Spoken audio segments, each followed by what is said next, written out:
제가 9절까지 읽자고 했는데 목사님만 읽고 우리는 안 읽으면 섭섭하잖아요. 이런 마음으로 또 읽으셨는 것 같은데요.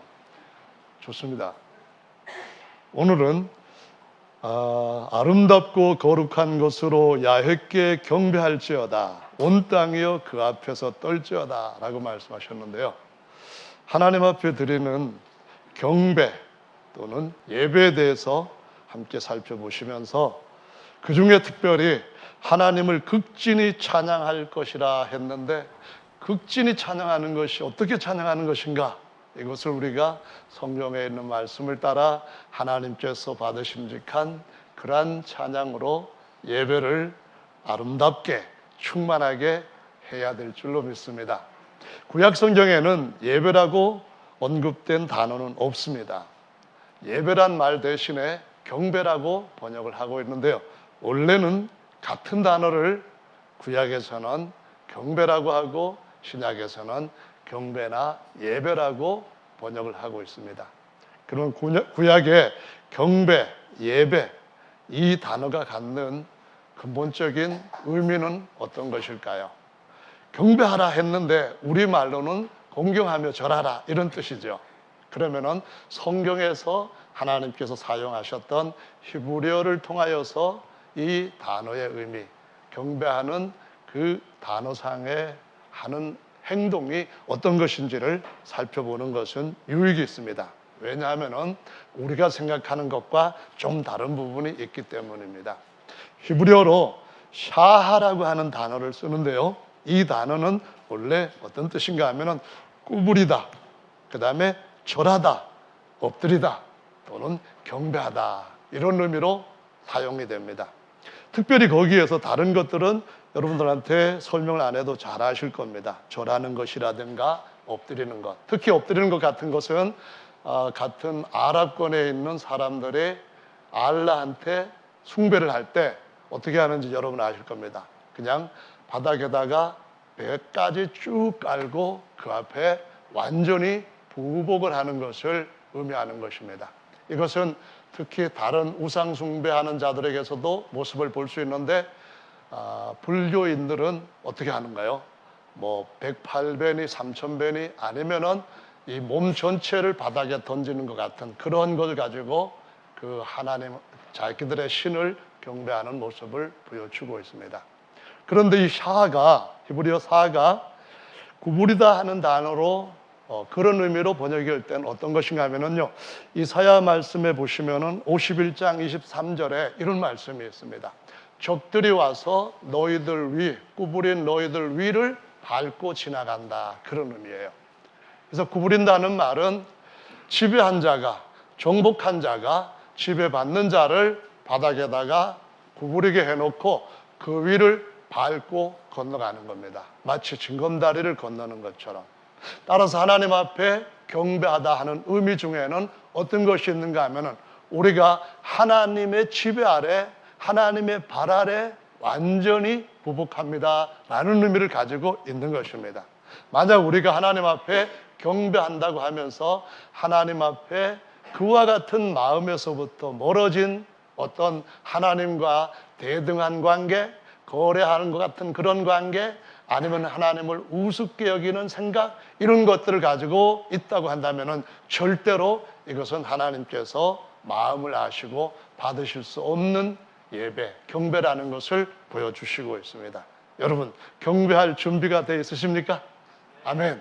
신약에서 경배라고 하는 말은 프로스퀴네오라고 하는 단어를 쓰는데요, 이것도 그냥 단순히 절하는 것이 아니고, 프로스라고 하는 전치사는 누구를 향하여, 앞에 있는 이에게, 그리고 퀴네오라고 하는 동사는 입을 맞춘다, 그런 말입니다.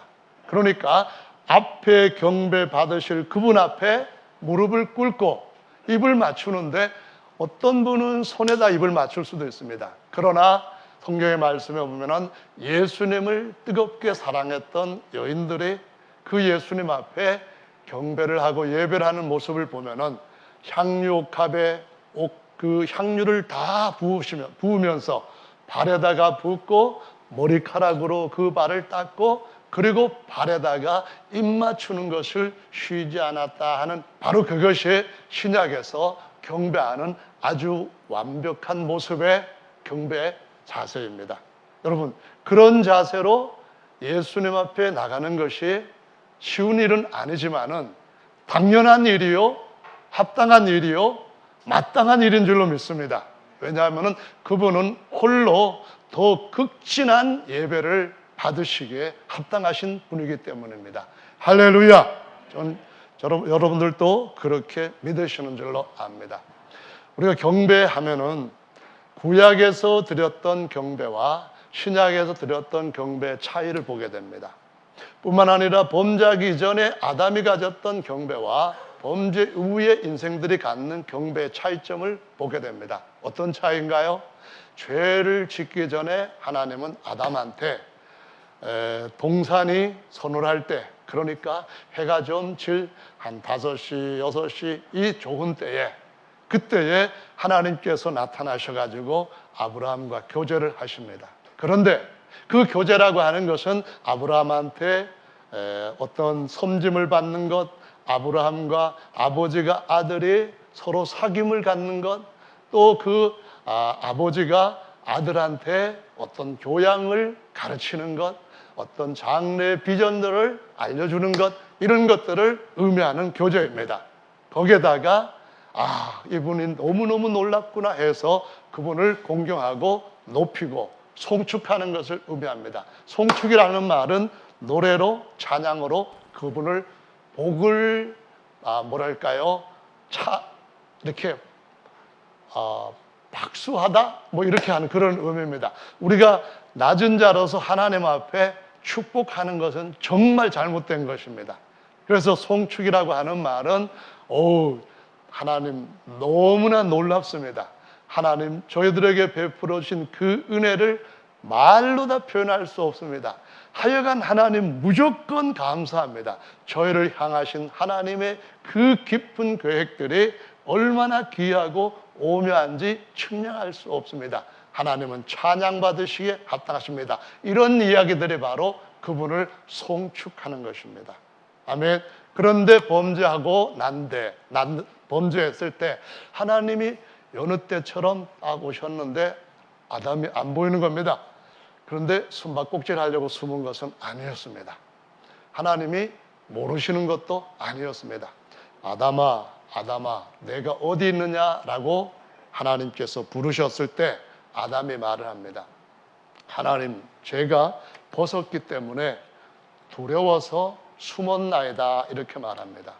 벗었다는 말은 하나님 앞에 나가기 전에는, 범죄하기 전에는 하나님께서 그에게 입혀주신 옷이 있었습니다. 그 옷은 이런 걸로 짠 옷이 아니라 하나님의 영광과 형상이라고 고린도전서 11장에 말씀하셨던 것처럼 영광이 온몸에 입혀져 있었습니다. 죄를 지을 때에 생명인 그 빛이 떠나감으로 말미암아 아담은 부끄러운 썩어지는 육체, 죽을 육체, 흙으로 돌아갈 육체로 변하는 모습을 보고 부끄러움을 겪고 두려움을 겪지 않을 수가 없게 되었습니다. 그때에 하나님이 아담한테 말씀하십니다. 누가 너의 벗은 것을 고하였느냐? 누가 너의 벗은 것을 고하였느냐? 이 말에서 고하였다 하는 말은 나가드라고 하는 히브리어를 쓰는데 이 말이 참소했다, 송사했다라고 의미하는 같은 단어입니다. 다시 말하면은 누가 너를 벗었다고 조롱하느냐? 누가 너를 벗었다고 계속해서 비난하고 이제는 복도 받지 못할 망가진 몸이라고 그렇게 너를 저주하느냐? 그러시면서 하나님이 가죽옷으로 아담과 하와를 덮어주시는 걸 볼 수 있습니다. 하나님은 사단이 우리를 고발하는 것과 다르게 자신이 친히 우리를 허물과 죄를 덮어주시고 예수 그리스도의 영광으로 새롭게 입혀주시는 분이신 줄로 믿으시기 바랍니다. 우리 모두는 형제들의 어떤 약한 것들, 허물진 것들, 악한 것들, 그런 것들보다 하나님께서 저를 통하여서 나타내실 영광을 바라보며 그것으로 인하여서 하나님 앞에 감사하고 그것으로 인해서 형제한테 축복하고 그것으로 인하여서 하나님께서 우리에게 주시는 복들을 서로 나누는 이러한 아름다운 한 몸으로 부르심을 받은 줄로 믿습니다. 할렐루야. 그래서 하나님은 여전히 뭘 원하시는가 하면은 제사를 원치 아니하시고 자비와 긍휼을 원하신다고 말씀을 하십니다. 그러면은 제사는 왜 드려졌어야 할까요? 사람 대신 누군가가 희생된 겁니다. 사람이 죽어야 하는데 그 자리에 죽지 않아도 될 누군가가 대신 죽는 겁니다. 구약에서는 그림자로 어린 양이나 염소나 황소 이런 것들이 사람의 죄를 대신 짊어지고 죽었습니다. 그것들은 영들이 없기 때문에 죽어도 또는 사람이 잡아먹어도 그렇게 큰 문제는 아닙니다. 그것들은 영들이 없기 때문에 아무리 많이 우리 대신 죽는다 할지라도 죄를 없애줄 수는 없었습니다. 그래서 하나님께서 친히 사람의 육체를 입으시고 우리의 모든 죄를 대신 짊어지실 어린 양으로 오셨습니다. 보라, 세상 죄를 지고 가는 하나님의 어린 양이로다. 그 모습으로 오셨다는 말씀입니다. 그분이 바로 어린 양이신 예수 그리스도이십니다. 할렐루야. 그래서 계시록 22장에는 하나님과 어린 양의 보좌가 있고 그 보좌 하나에 앉아 계시는 예수님이 보이고 모든 그분의 종들이 그분의 얼굴을 보고 그분 앞에 경배할 것이고 그들의 이마에는 그분의 이름이 새겨져 있다고 말씀을 하시는 것입니다. 할렐루야. 그래서 하나님은 제사를 원치 아니하시고 하나님은 자비와 긍휼을 원하시면서 그분이 친히 자신의 몸을 자신의 피를 육체를 입으심으로 갖게 된 그 피값을 우리를 위해서 내어주심으로 죄에 팔렸던 우리들을 그의 피값으로 사셨다고 말씀하시면서 그분의 피값으로 사신 바 되었기 때문에 모든 교회는 그의 소유입니다. 그분이 하시고 싶은 대로 하시는 겁니다. 그분이 원하는 것을 해야 되는 자리에 있는 것입니다. 그가 원하시는 첫 번째 것은 잃어버렸던 그 예배를 회복하는 것인 줄을 알아야 됩니다. 그분이 원하시는 것은 그분 앞에 나와 무엇보다도 그분과 깊은 교제를 나누는 것이고 끝내는 아버지와 아들이 하나가 되신 것처럼 우리들도 그 예수 중보자 안에서 그와 같이 하나가 되는 완벽한 연합과 완벽한 소통과 완벽한 공유를 이루는 자리까지 들어가게 하는 것인 줄로 믿으시기 바랍니다. 그래서 예배는 굉장히 중요한 것입니다. 하나님께서 잃어버렸던 그 예배, 그 교제, 그 섬김, 그 교양, 그 모든 것들을 회복시키기 위해서 사람의 몸을 입고 사람들 가운데 임마누엘 하신 것입니다. 사람들 가운데 임마누엘 하신 목적은 바로 예배를 회복하기 위함입니다. 예배를 회복하기 위해서는 대신 제사를 드림으로 더 이상 제사가 필요 없는 완벽한 담이 허물어진 관계를 만드셔야 하기 때문에 그분이 우리와 같은 육체를 입으시고 영광을 벗은 종의 형상으로 오셔서 죽으시기까지 가장 지독하고 저주스러운 십자가에서 대신 섬기셨다고 말씀하시는 겁니다. 그래서 임마누엘이 되셨고 이것을 하나님의 말씀을 묵상하고 깨달았던 이들은 유대인 제사장들이 아니라 오히려 저 옛날 다니엘과 사드락 메삭 아벳느고가 거기에서 하나님을 충성스럽게 섬겼을 때에 그 하나님을 발견하고 그 이방인의 땅에서 그 약속이 언제 이루어질 것인가를 찾았던 바벨론 동방에 있는 박사들이었다고 말씀합니다. 그들이 예루살렘까지 찾아왔습니다. 왜 왔어요? 왜 왔습니까? 유대인의 왕으로 나신 이가 어디 계시느냐? 장차 야훼께서 천하의 왕이 되실 것이니 그 이름이 홀로 하나이실 것이라고 약속하셨는데 그 유대인의 왕으로 오시는 이가 어디 계시느냐? 우리가 그분 앞에 호산나를 부르며 우리가 그분 앞에 경배하러 왔노라. 우리가 그분 앞에 예물을 바치고 합당한 제사를 드리기 위하여 왔노라 하면서 찾았던 것을 볼 수 있습니다. 그래서 지금도 하나님은 누구를 찾으시는가 하면은 예배하는 자를 찾으시는 줄로 믿습니다. 계시록 22장에 보면은 요한이 누군가를 향하여서 경배하는 모습이 나옵니다. 19장에도 보면은 경배에 대한 말이 나옵니다. 경배는 영원히 우리가 땅에서 아담이 범죄 전에 했던 것보다도 완벽하게 그분과 하나 되어서 그분과 교제하고 그분을 높이고 그분을 따를 수 있는 최상의 특권인 줄로 믿으시기 바랍니다. 그것은 왕들도 조금도 스스로 취할 수 없는 최고의 특권이기 때문에 하나님 앞에 초청을 받는 그 자체가, 하나님 앞에 나와 그분 앞에 입을 맞추는 그 일 자체가 우리에게 세상에 있는 어떤 일보다도 존귀한 일이라는 것을 잊어서는 안 되는 줄로 믿습니다. 여러분은 예배자로 부르심을 받았고 그 어떤 직분도 그것보다도 존귀한 직분은 없다는 사실을 알고 계시는 분들입니다. 그러므로 그분 앞에 예배해야 됩니다. 그분 앞에 예배를 드릴 때 극진히 그를 찬양해야 되는 줄로 믿으시기를 예수님의 이름으로 축원합니다. 할렐루야, 아멘. 요한복음 4장의 말씀에 보면은 가말의 여자가 목이 말랐습니다. 연예인이라면은 6번 결혼했으면은 대단한 미인일 것 같고 돈도 많이 벌었을 것 같아요. 연예인이 아니고 버림받기가 정말 여러모로 쉬웠던 여인이라고 한다면은 고생, 생고생까지, 익은 고생, 선고생, 생고생까지 다 했던 정말 세상에서는 소망이 없는 여인이었을 것 같습니다. 지금 같이 사는 남편도 남편이 아니래요. 요즘 보면은 그 연세 드신 할머니들이 남편들 욕하는 거 보면은 우리 젊은이들은 별로 그것이 실감이 안 날 것 같아요. 왜 저러는가 하실지도 모르겠습니다만은 황혼 이혼도 많아져 가고 천생연분이라고 하는 말 대신에 천생 왼수? 평생 왼수? 뭐 이런 식으로 하는데요.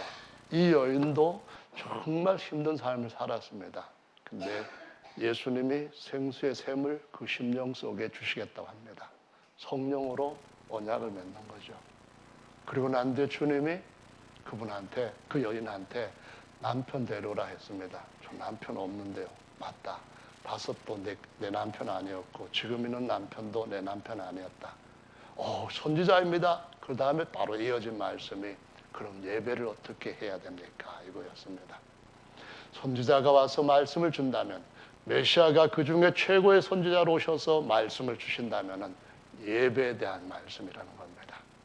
그럴 때 예수님 하신 말씀이 이 산에서 예배드리는 것도 아니고 예루살렘 저 땅에서 예배드리는 것도 아니고 오직 신령과 진리로 예배할 때가 오나니 아들이 아버지께 예배하는, 아버지께서 아들이 되어서 아버지께서 누군가가 아들의 신분을 가지고 예배하는 자를 찾으신다라고 말씀을 하십니다.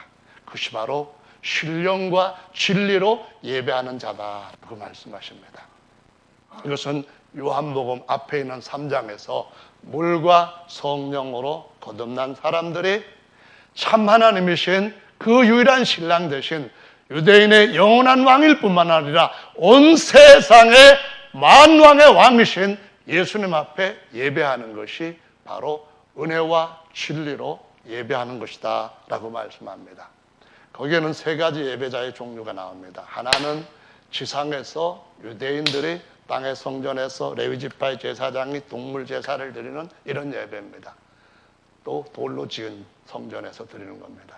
또 하나는 사마리아 사람들이 그리심산에다가 성전 대신 산당 만들어 놓고 거기에다가 하나님 대신 저 북쪽에는 황금송아지 한 마리, 또 남쪽 베델에도 황금송아지 한 마리, 베델과 단에다가 황금송아지로 꽉 채워놓고 거기다가 넙죽넙죽 절하면서 복 주십시오. 이번에 사업 잘 되게 해주십시오. 그래서 제가 감사헌금 드립니다. 가만히 보니까 이거 감사헌금이 아닌 것 같아요. 저는 잘 모르겠는데 우리 교회는 안 그러는데 어떤 분들 보면은 감사헌금이 아니라 하나님 앞에 저거 쓰는 것 같아요. 뇌물. 하나님 마음이 뇌물을 받으신다고 할지라도 조금 갖고는 안 될 것 같아요. 하나님은 뇌물을 바치려면은 지구 덩어리만한 다이아몬드를 갖다가 바치면은 혹 마음이 변하실지 모르겠지만 불가능한 일이죠. 우주를 다 다이아몬드로 하늘의 그 넓은 곳에 곳곳에 박아 놓으신 그런 하나님이 밤하늘에 그렇게 반짝이는 수많은 별들을 심어 놓으신 하나님이 뭘로 뇌물을 받을 때 만족하시겠습니까? 하나님이 원하시는 제사는 우리의 쪼개지는 심령인 줄로 믿으시기 바랍니다. 깨질 때에 우리는 새롭게 됩니다. 깨어지면 주님의 손에 의해서 영원히 깨어지지 않는 질그릇이 금그릇으로 변하는 은혜를 얻게 됩니다. 거기에는 금은 채우는 것이 아니라 하나님께서 주시는 하나님의 성령으로 하나님의 신성의 모든 충만으로 사랑과 그분이 주시는 성령의 온갖 열매들 이런 모든 것들로 채우는 은혜가 있는 줄로 믿습니다. 만유를 충만케 하시려고. 할렐루야. 그래서 사마리아 예배는 그 남북이 갈라졌을 때 솔로몬의 실정, 그 다음에 그의 아들 르호보암과 그 신하였던 여로보암이 10족과 12쪽으로 남북으로 갈라질 때 시작된 예배인데요. 특징 3가지입니다. 성전이 아닌 산당 만들기. 하나님이 지독하게 성전이 아닌 산당 만드는 거 하지 말라고 명하시고 부수고하셨습니다. 하나님의 성전은 사람이 하나님 앞에서 하나님이 영원히 거하실 수 있는 살아있는 신령한 돌로서 지어지는 그 진짜 집인 줄로 믿으시기 바랍니다. 그거 외에 예배당, 그거 외에 구원받지도 못한 사람들의 때 하나도 하나님이 인정하실 수 있는 성전 아닙니다. 점지고 있어야 됩니다. 그런데 예루살렘 성전으로 가지 못해서 이 별들을